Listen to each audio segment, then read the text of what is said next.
Okay. So thanks for coming. This is a whirlwind number of weeks now, with a number of these scheduled. I think I have 4 this week, including a couple that are devoted to the budget. I'm sure we'll talk about the budget, but there are 2 of them in particular that are actually focused exclusively on the budget. One of them is an experiment that we're trying tomorrow night, where we're actually doing it at Brookline Interactive. Big. In their studios, people can email questions, they can tweet questions, they can call in questions, and we have a studio audience.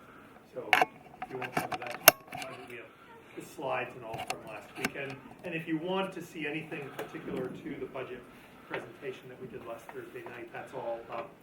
You can follow me on Twitter, it's all been tweeted out. It's also on our website, the link to the presentation and all the slides, they're all there. So let me touch on a couple things, including that. So let me say one thing about the end of the year. So we did that survey. The good news is we had over 5,000 responses to the survey. The bad news is I'm not sure all the people who did the survey live in Brookline, because for some reason the New York Times picked up the survey and they actually published the link. So I'm not sure they were all Brookline people. Maybe they were other people who thought they should tell us what to do with our calendar. I don't know. So people said a couple things. First, that we, if we were going to use additional time, if we were going to do something different, we should start with Good Friday, although there were people that didn't agree with that, as with any survey, right? And second most popular response was that we should add time to the day, which if you read the things I sent out, which you probably did, we actually don't have the authority to do that. The commissioner hasn't given us the authority to do that. That's not an option. And then, April vacation and those kinds of things, much lower down. People also said Saturdays, those kinds of things. People also said that they'd like us to use some of those strategies. About 70% of people said they'd like us to use some of those strategies to make the year end earlier. And I have to say what I said to the school committee, which was, I'm not so sure that they really mean that. I mean, there's a difference between answering that question sort of generally, and if I put out a specific proposal, like, would you be in favor of getting to June 19th by taking Good Friday 2 Saturdays and 2 days from April vacation? My sense is it might not be 70% in favor of that. It's just a guess. And so right now we're sticking with the 26th. Right? We'll finish on the 26th, because it's not going to snow anymore, as I continue to say to the principals. That's it. We're done with snow days. It's over. And we'll schedule, 8th grade graduations. The principals, when we finalize this, it'll be the 22nd or later, any time that they want to, the 22nd or later. And I know some people don't love that part of it in particular. And I can tell you that really I don't actually have the authority to let 8th graders finish any earlier than the 180th day. Many districts have their 8th grade graduation ceremonies on the evening of the 180th day, because there is no state law that allows 8th graders to finish earlier, like there is state law that allows seniors to finish earlier. There's actually a formula for when you can graduate. So, calendar. If you don't want to talk anymore about calendar, I'll be thrilled. So the second thing is just space. I'll say what was said at the school committee the other night about this project. This project here, to create additional space, was on target, and then the weather came. And so with so many things right now, we think we're still around the target, but we're not sure. And it'll take sort of till the end of March, beginning of April. The good news is we had some play in that schedule, and so we think we're going to be fine for September. We may not be done as early, we may not have as much lead time as we originally thought we might have. The other things on space just around the district, because I know sometimes schools think they're, I go to some schools and they say, you don't understand, our space problem. Yeah, I do, actually, and we have them district-wide. So we're in the process of putting modulars in, or looking at modulars at Baker School, because we don't actually have room. For a while, some of you know, we were looking at a proposal that actually would have moved classes out of Baker, maybe even to Heath, for a year or two, because we're going to run out of room. Not run out of room, but we're going to actually max out Heath at some point in these enrollment times. In other situations, we're looking at rental of property, and And I'll say at Pierce, we're in negotiations to actually rent some property very near the Pierce School. And if you walked by, you'd see a sign that says for rent on the property. So, very near, probably for 7th and 8th grade, maybe even for a satellite cafeteria, maybe for some office space, those kinds of things.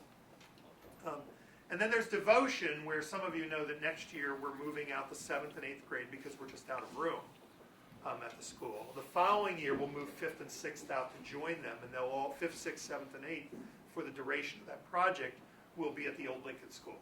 Okay, we're calling it upper devotion at Old Lincoln School. Right? And we're still looking at whether we can move K to 4 out of the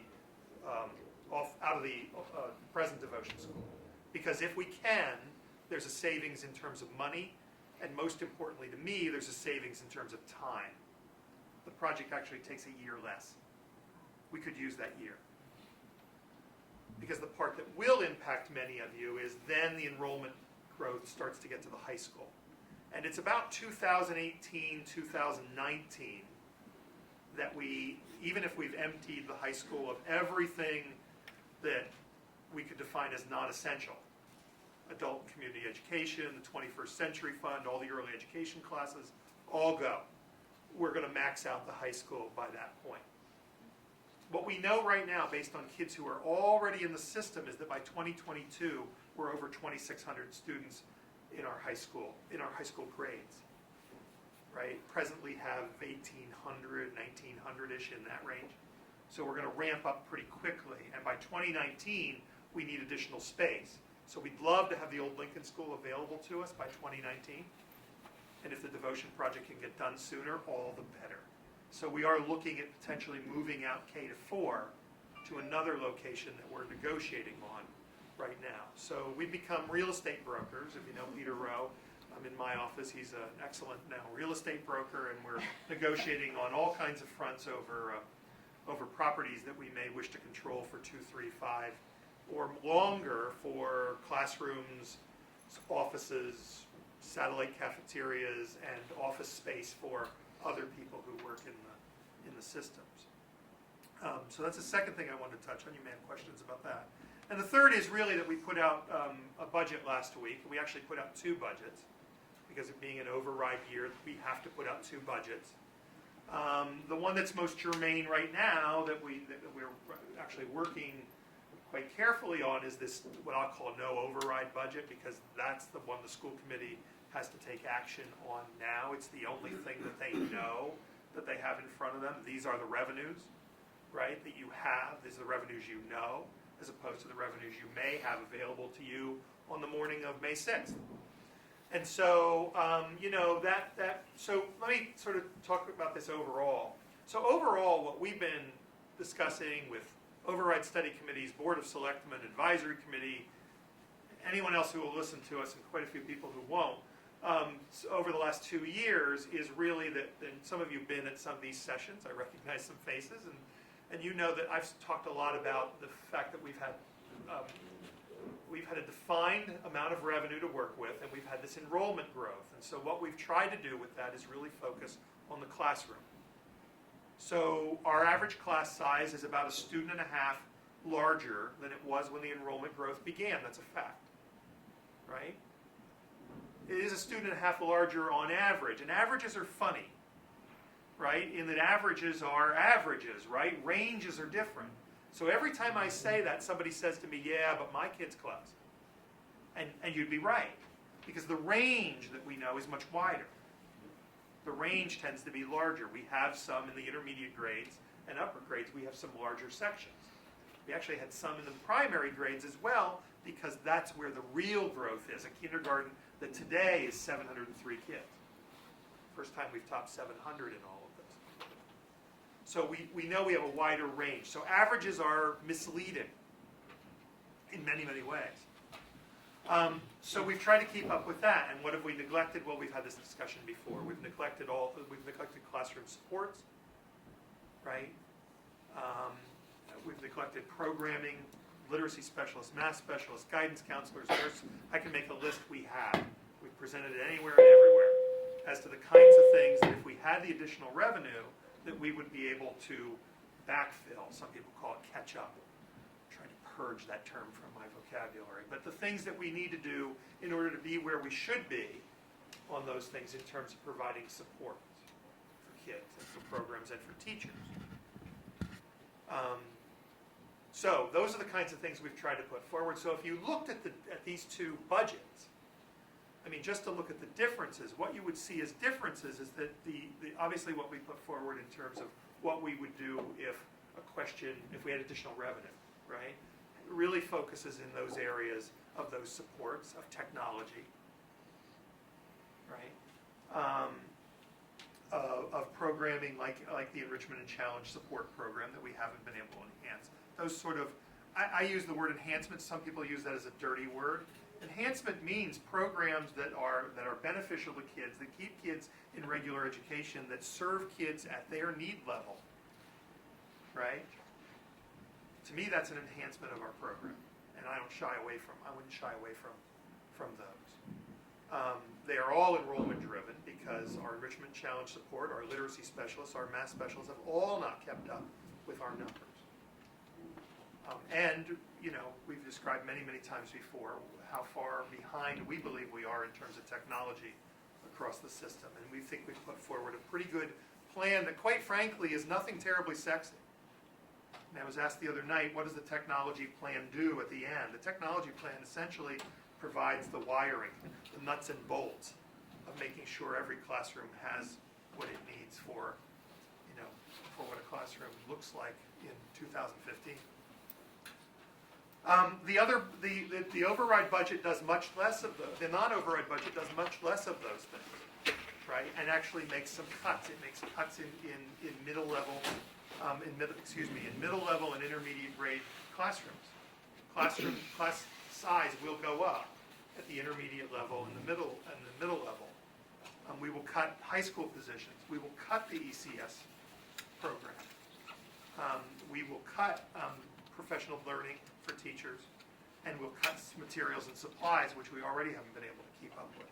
There's about $1.15 million in cuts, and I've been accused of orchestrating that as a scenario.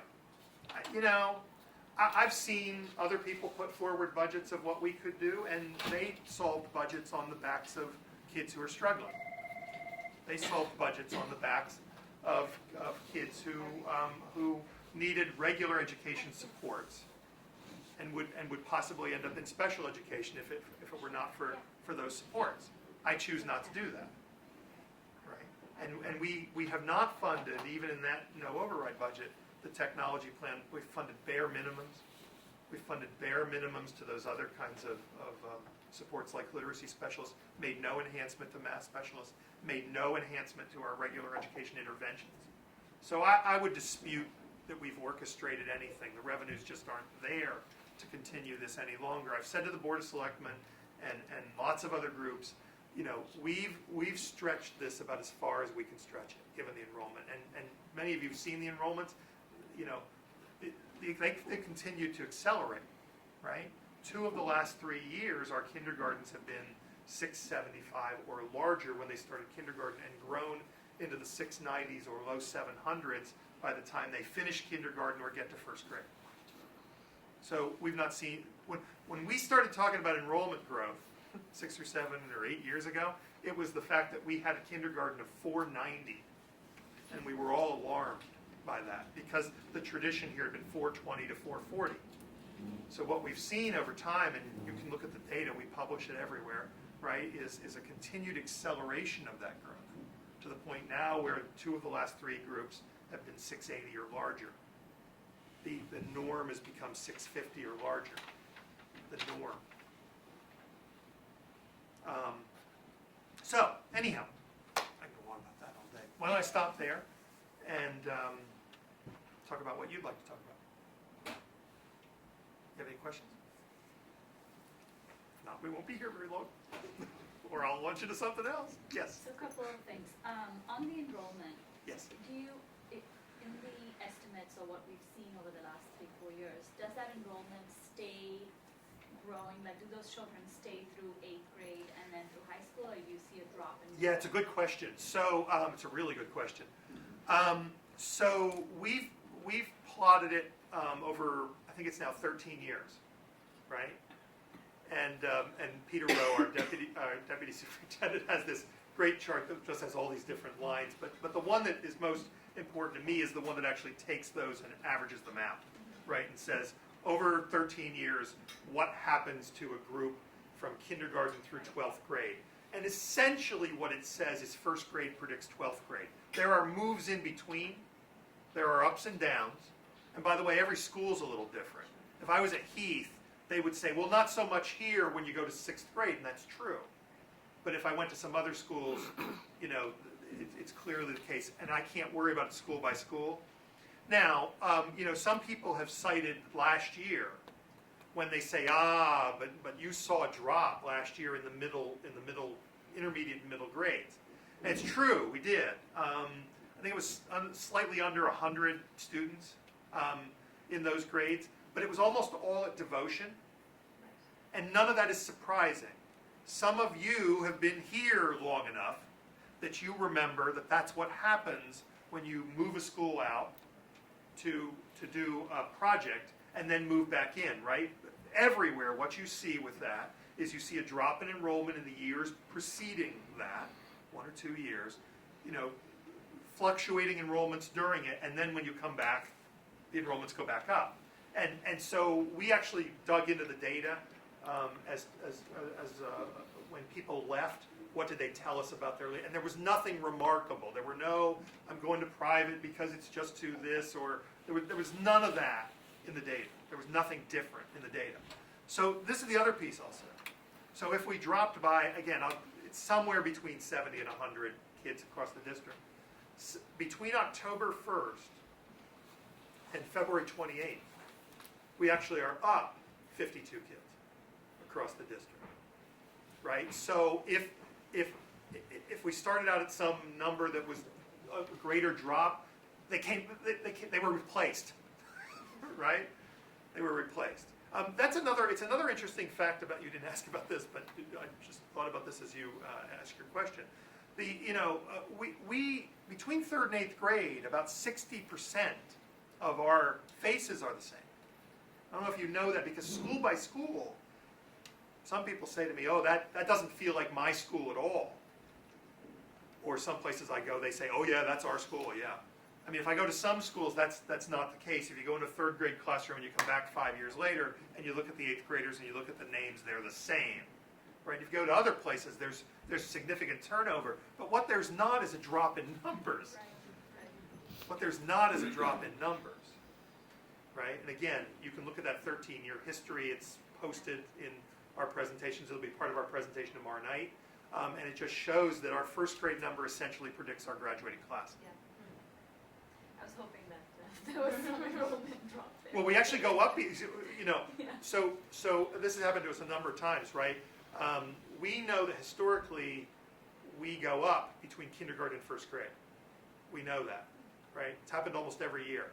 And so when we started to get larger numbers, over 600, some people said, I remember my assistant, a wonderful woman, Janice McHugh, said, yeah, maybe we've enrolled them all, right? Maybe that's not going to happen. And then it happened. We got 20 more kids, and right, and it went up. And the norm is now that it levels off about 2nd grade in these last couple groups. So, you know, when you look at that 700,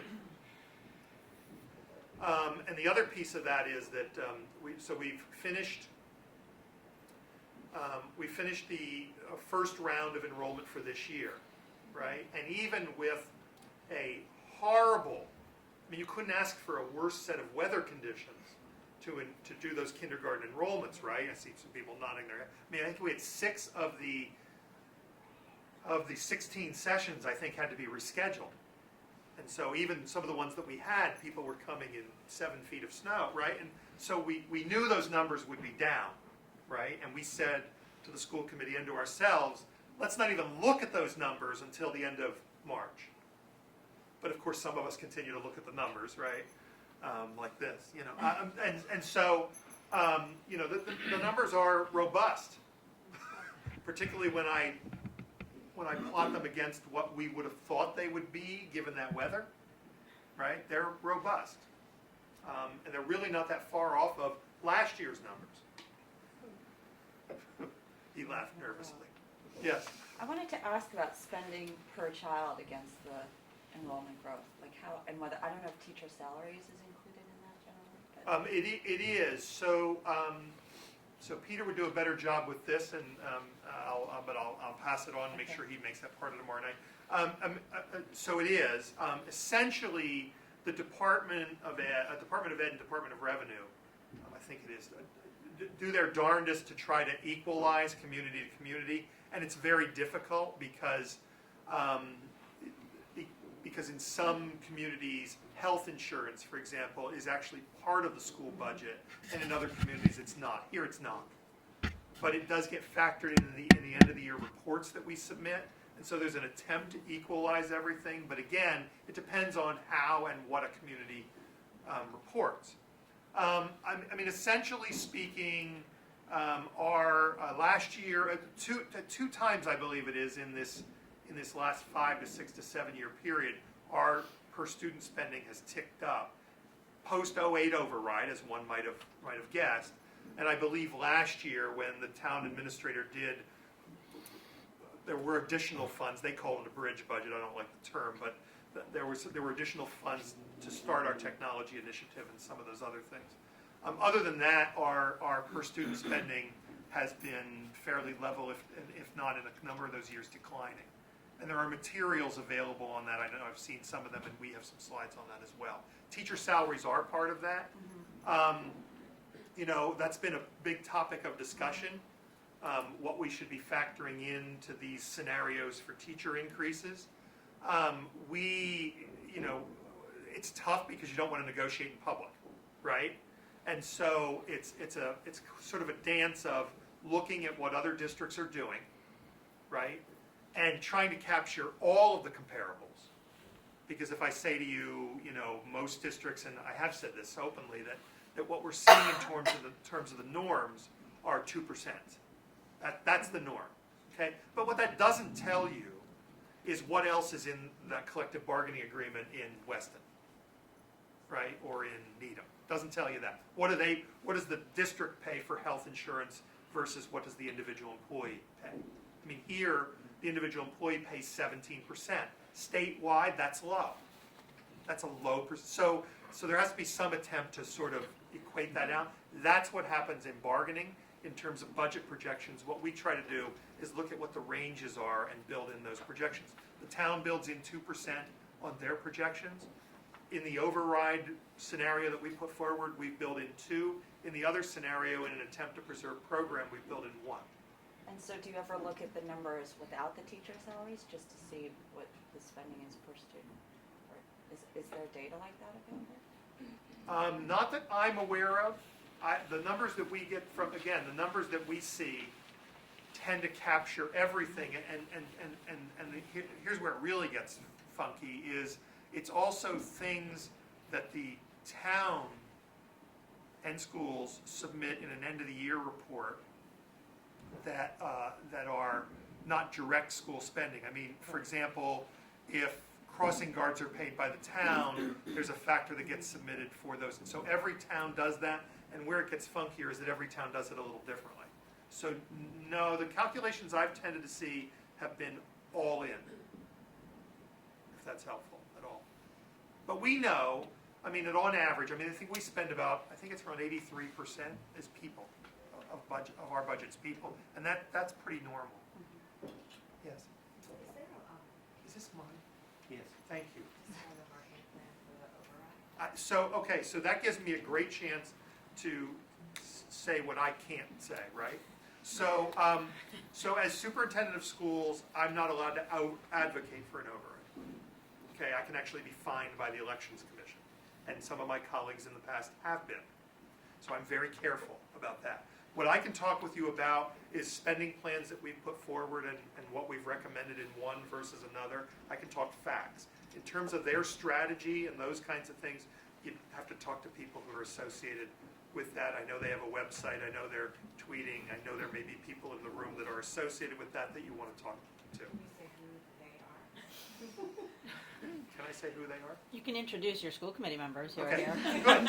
That's great. So, right. You've I got can. 3. I have 3. Right, so there are 3 school committee members here. I would probably start with those conversations, right? So Susan Wolf-Ditkoff, who's our chair, Barbara Scotto, who's the vice chair, and Abby Cox are all here. I would start there. Yes? Have you done the analyses of the impact of larger class sizes on student outcomes? We have. And one of the things that we've actually built into the budget message, there are a lot of arguments about class size, right, and what achieves certain outcomes in class size.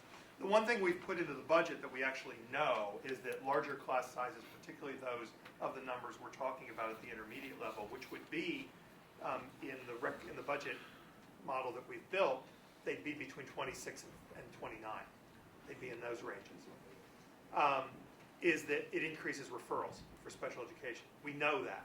There's lots of research on that. And so we've actually built we're calling it a referral contingency into that spending plan because we know those numbers will go up. And referrals lead to more findings of special education, which leads to more district-wide placements, which leads to more out-of-district placements. So that much we know. The other thing we've tried to focus on here is numbers of adults in the classroom, right? And so we've been very active in internship programs and those kinds of things. It's not that would continue, although it tends to focus at the primary level. Yes. Can I ask a couple of questions? Sure. We were just discussing those class sizes could increase for middle and intermediate, is that what you said? I call them intermediate grades 4 through 6. Okay, that's intermediate before middle. Yes. Got it. Sorry. And then the other question I had is, I could be wrong, and I confess to not having studied all the materials online, but at one point I thought that under the no override scenario, we may not be able to fund world languages. Yeah. And I was wondering what happened, whether we can maintain that under both scenarios now. Yeah. Great. There was also some music. So there's in year one, there's no music reduction. So we've had lengthy discussions about world language, so thank you for that question. So everything that I've addressed here this morning and 95% of what I addressed last Thursday night is year one. Okay. The school committee has said to me, the assumption you are to work with is that no override is no override. Right? I know because I read, right, that there's this talk about, another override vote, right? So, but my assumption has to be for building budgets is that no override is no override. And we also didn't assume any of the non-tax revenue increases that the town has talked about. So we didn't do any of that because it's May 5th till this is over, right? And May 5th is late, is very late. I'm going to come back to that in a second. I will as part of this discussion because you've asked me it's a really important question and it's a little complicated. So stop me So we were worried about the elementary world language program in year one and the issue of losing people even if we secured the additional revenues. Now here's what I mean by that. So I'm an elementary world language teacher. My license is in world language. I'm not a licensed elementary teacher, for the most part. So I don't have the right, even if I've been here X number of years, I don't have the right to bump you, right, if the program goes away. So if you tell me there's a chance this program goes away, then I have to proceed as if there's a chance this program goes away and I don't have a job. Now, you might say, well, there are middle-level teaching jobs and there are high school teaching jobs. Yes, but not that many, and so I have to proceed, particularly if I'm first, second, third year, I have to proceed as if I got to look, right? And I can't wait till May 5th for you all to figure out what you're going to do. I can't. I need a job. So one of the things that we said at those early meetings when we were giving a budget preview is we could lose by winning. right? I mean, you could secure the funding, and I could turn around at the meeting, I think it's on May 8th, and say to you, well, that's great, but we lost 20% of the elementary world language staff. Because we know of 2 districts starting programs for next year, right? So there are jobs. These are experienced elementary world language teachers, which I can tell you, based on our implementation plan over the last number of years, are not easy to find. Right? Look at your principal. He's not easy to find. Right? So what we did is we pushed that off till year 2. Now here's what I can tell you. We've done, I'll call it a slightly more than back of the envelope calculation on year 2. We know that the minimum that the shortfall is in year 2, again in a no override scenario, is 1.3 million. So in year 2, the elementary world language program goes. It goes. But we didn't want to force the issue this year and lose teachers and lose by winning. Does that make sense? Yeah. And a lot of that has to do with our notification dates and whatever. I want to say something very positive about our union here. We have a notification date for teachers if they're not coming back next year of May the 1st. That's our notification date. We went to the union and we said, hey, we have a problem. This question isn't actually put before the voters until May the 5th. On May the 1st, we could be issuing a lot of notices that we could be rescinding on May the 6th. We could make a lot of people upset for no reason whatsoever, potentially. And they said, let's not do that. So if somebody's being let go for performance, it's still May 1st.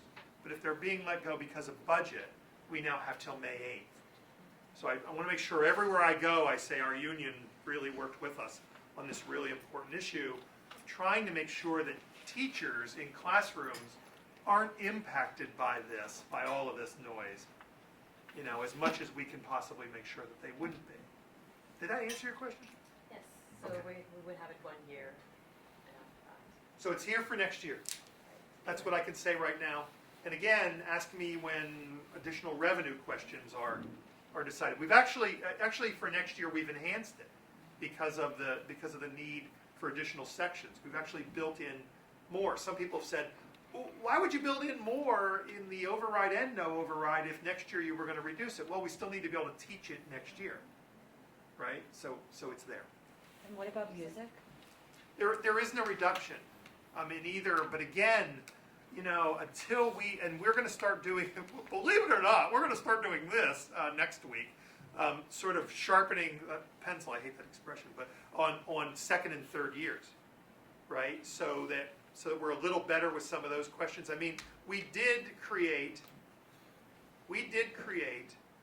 a sort of a model of need based on certain enrollment projections through 2022. That's out there, right? And if you look at that document and you look at the override budget, you'd largely see the same thing, adjusted upward for our enrollment changes. Because remember, back when we were doing that work for them, we were assuming an incoming kindergarten each year of 630, and we've blown by that. So the new assumption is 650, right? And so we've had to adjust slightly upward for that. What we're going to try to do is play out so I can say something better about a $1.3 million shortfall. I mean, again, assuming no additional revenues in year 2 and year 3, there will be additional significant significant cuts. Yes, ma'am. When these cuts are made, so those slots, what are my children going to learn on the times that they are not receiving some of the cuts, like for example, like language or music or art? If they go, what are they going to do? So, with those cuts? okay, so that's a great question. Thank you. Because there's a difference between those things. So, music and art and physical education, there wouldn't be reductions in any spending plan, and that's at least partially. I was about to say that's because, and it's not quite true. That's at least partially because we have to provide teachers with preparation time each day, and those things fill that preparation time. Okay? Now, that's not why we make the choices of what they are, right? Right, but something has to fill those times.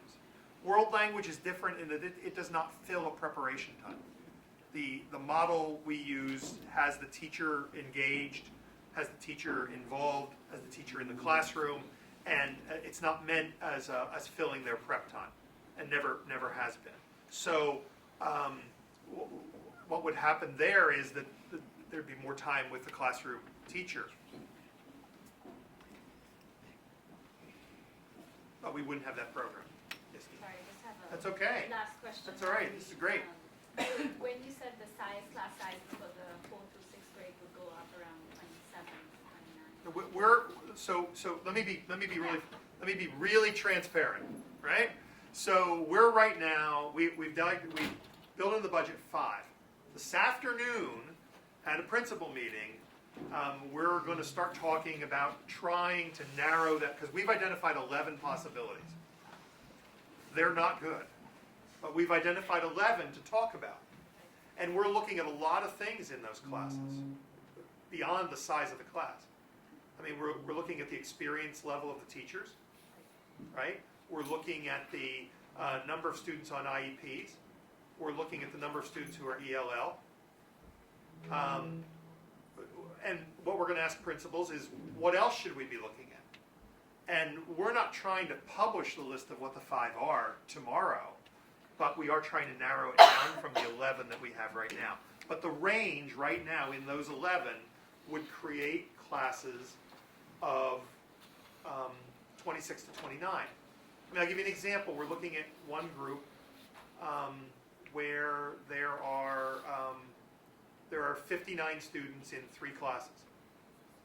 And there's a possibility that because of those factors I just laid out, that group at that school might be a better candidate than others. I didn't say good candidate. Might be a better candidate than others for going to 2 sections with 59 kids. So that's I so there's a lot more to it than just Right. the size of the group. Yeah. A lot more to My it. question was, and I'm sure that's one of the options in terms of, like you said, the experienced teachers, whether they should have, would they have an aide or that, just to make it a little easier, is that an So- option in terms of the size?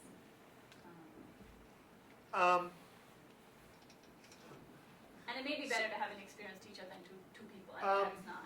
So it's hard to answer because there are 11 different groups, Right. each with 3 and 4 sections, and they're all different right now. And so it would be, it will be hard to spend money. I mean, these are cuts, right? Right. And so you've just said, legitimately so, you've just said to me, well, if that were the case, could you spend money on a paraprofessional for the room? And I'm going to say, Right. if I was going to spend money, I'd spend money on the section, right? And not be having this conversation. Sure. Now, how would we use that $120,000 that we've built in for as a referral contingency? I think we're going to need it for other things, and if we were put in this position, we'd have to be creative with our approaches. Yes, ma'am. Do you have any data from other school systems or other places on what the attrition rate is when a scenario like this comes up?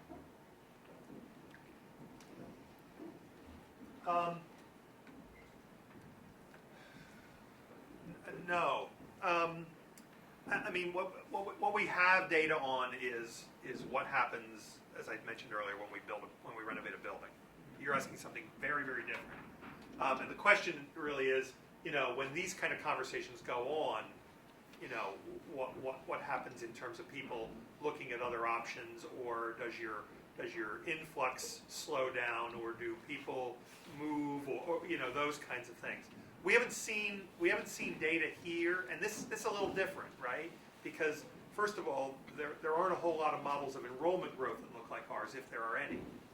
So it's hard to look and say, yeah, we can find this model that predict, because this enrollment growth, according to the MSBA, is pretty unheard of, right? There are places that we study that are talking about their enrollment growth. Lexington is one that I know the superintendent, we just hired their business manager to replace Mr. Rowe, so I know a lot about that. And when Mary Ellen came in and she was talking about the tremendous enrollment growth in Lexington, we took a look and we kind of laughed, because it's minuscule compared to what we're dealing with.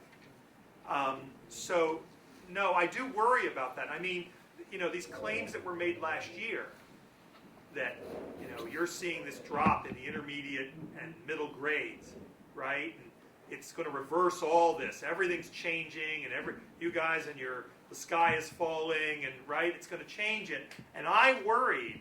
I'll be honest here. I worried that some of that, they might be right about some of that, and that some of that might actually have been associated with, you know, a year plus of talk about this, and people looking and saying, wow, some really negative things could happen here. I'm worried. I need to look at other options. But when we went back and we looked at the exit interview data, it wasn't there. It wasn't there. There wasn't anything. Again, it was all largely, almost exclusively associated with one school, and that was pretty easy to dig into. So no, we've not seen it, and I don't have other data that I can compare to. I mean, obviously, I hear anecdotal, right, of people saying, well, if this doesn't happen, or, you know, there was a conversation with my early education principal, and people there, I meet with them on Thursday night. She said, people are concerned. Well, you have a 3-year-old, yeah, and you're looking at the future, and this is an important time, right, in those conversations, and people saying, well, I'm going to make some decisions based on that. As is your right, right?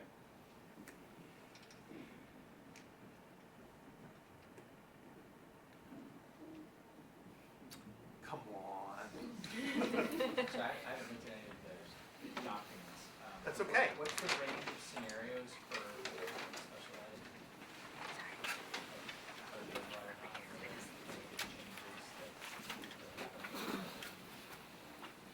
that So here's the best description I can give you. I hope this is helpful. The override scenario does a lot more work around what we've called from the beginning of these discussions preventative services, right? So there's a lot of staffing, whether they're psychologists, whether they're literacy specialists, whether they're math specialists, whether they're OT, whether they're PT, whether they're speech, they're associated with regular education. In a model that's not our theory, that's actually research-based, that those preventative models provide those services for students in regular education and begin to take away some of those softer diagnoses in special education. So, you know, what's mandated and our examination of individual IEPs and keeping up with that staffing is in both scenarios. It has to be. We were a little bit more aggressive in some program creation. So one is regular ed interventions. 2 is we're a little bit more aggressive in program creation. I'll give you the best example between the two. So you know, presently at the high school, some of you may know we have a transition program called Bright. It's widely known, widely modeled. Every time I talk to a colleague, they're in a community that is taking this idea and implementing it. It's a regular education intervention, and it's designed to transition kids back to school. Okay? It started out as largely transition back to school from hospitalization kinds of situations, has migrated into concussions, school phobia, all mental health issues, all those kinds of issues, right? So for years, we've had a discussion about the need, that can't be just a high school intervention. Every principal talks to us about the need for that for at least the middle level, for at least grades 6 through 8, because we have the same kinds of profiles that we're seeing. So everything I just described, we're also seeing at the middle level. It's a bit harder to do. How do you create a transition program for 8 schools without placing at each school? So we've had a committee meeting on that. Principals have worked with Karen Schmuckler, our assistant superintendent, and they've made a proposal for addressing a program. That's in that spending plan, and not in the non-override. Yes. What are you most hopeful about?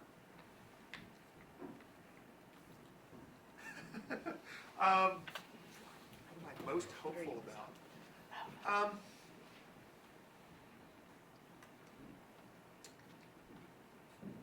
Well, let me say globally that we can all stop talking about this and start getting back to, as Mr. Rogers said. I really love this job, and I really love this community, and I love working with principals, teachers, and my senior staff, and I particularly like working with them around innovation and our educational program and what we can do for kids and parents. Right? I mean, I think you probably see me most cranked up when I'm talking about things like the parent center that we've been working on for the last couple of years. This is sort of the centralization of our registration, but that is a first step to really creating a full-blown parent center where parents can go and get resources, get information, get linked up with community agencies, all of those kinds of things. If they need a ELL screening, there. If they need information about special education, there. If they need information about free and reduced, there. Right? And this, this is important stuff that we're doing now, and it's taken away from some of that. So I'm most excited about. But here's what I do want to say. I'm a big believer that budgets are a way that leaders communicate their priorities. Right? So I've always tried to do budgets. If you go back and look at 11, now 12 years of budget messages here, I hope that you read my budget message and you get from that budget message who I am and what I believe in, right? And what my senior staff and what my principals believe in, because that's what we've tried to do. To me, a budget is a way of communicating our vision for what we want, for what we're trying to achieve here. And I think that the things that we started to put forward 2 years ago when we were asked, what do you need? What's been neglected? What's been overrun by the enrollment numbers and very defined revenue sources? What do you need to do to really make this place the kind of special place it should be for kids and parents? And we did that, and we've updated it, and now it's in a budget message. I'm excited about that. So read that message. That excites me. Thanks for asking me. What else? I love doing these. Thank you so much for coming. I really love doing these. I love being with your kids, right? And as I've said to principals, I haven't had enough time to do that, but I've snuck out a few times. Last week in the middle of a budget writing session over to Pierce to just wander the halls with the principal, and I love doing these. I love coming out and talking to all of you about all this. You had a question? No, I was just then I'll going to come to ask you, if did you say everything you wanted to say about May 5th being too late? Sorry? You had said you were going to come back to May 5th being too late, and I wondered. No, if you around said the world everything. language I did, yeah, and that really, it was because of what it would do to a program, and by the way, some people won't like this criteria. No, I didn't. Thank you. And so some of the other things that are in there don't have that same problem. They have other problems. Listen, what we've put forward, to your question, what we've put forward in terms of a recommendation for ECS, right, in the budget and in the program review that just happened, it is about differentiation. It is about meeting the needs of kids. It is also about driving that message, right? It's about all kids, I think, and I think that's the beauty of it, of being based on sort of a response to intervention model. The reduction is very hurtful. Cutting that program is devastating in my view because of what we've tried to do with the enhancement, right? But it's something we can actually do in this year without causing the same elementary world language program. I mean, clearly it would go in the first 2 years of a no override, so it was a matter of ordering these things. And what we don't have there is people with a limited license, right? What we have there is people who have an elementary license. So given the number of turnover that we have in jobs, those people would still have jobs. That's what this was about. It was a part of our strategy in terms of that spending plan. Agree or disagree, I get it, right? Was about not causing damage in terms of our staff in the next 2 months, right? Making sure that when we wake up on the 6th, one way or another, we still have people here that they haven't taken jobs in X or Y or Z. That was part of the strategy that we had to employ. Yes, sir. Okay. Actually following up on that, under the scenario in which the override passes, my understanding is that there are enhancements to the ECS program. There are. Can you speak a little bit? I can. There is, so just in terms of staffing, the coordinator role has never been a full-time coordinator role, so we make it a full-time coordinator role because of some of the work that we've done there. There's an enhancement of actual ECS teaching. I think it's 1.5 FTE. I think it's in that range. And there's an enhancement of math specialists. And so you see math specialists in two places in the spending plan. You'll see math specialists over here associated with coaching and intervention. But you'll see math specialists here because a large part of our ECS program is around math, right? So all of that occurs. The programmatic piece, though, is really important in that it establishes, some of you may know the term child study team, right, that we use, and it's largely considered sort of a regular ed / special education intervention. This creates a child study team around looking at kids' needs. So a teacher says, I'm student X, I come to my colleagues, I want to talk about that. We use a response to intervention model, which essentially says, does this child require tier 1 interventions, which can occur in the classroom, tier 2, which may be some other kind of enrichment activity outside, distance learning, those kinds of things, all available in the plan, or tier 3, which may be greater subject area acceleration. And that's where the coordinator gets involved. So we're really excited. It's based on a lot of examination of other programs, things outside of even gifted and talented. Massachusetts, I will say, is not the best place to study gifted and talented on the planet. Some of you know that. But we're really excited about what they've proposed and really would like the opportunity to implement it. So that's the staffing inputs in play.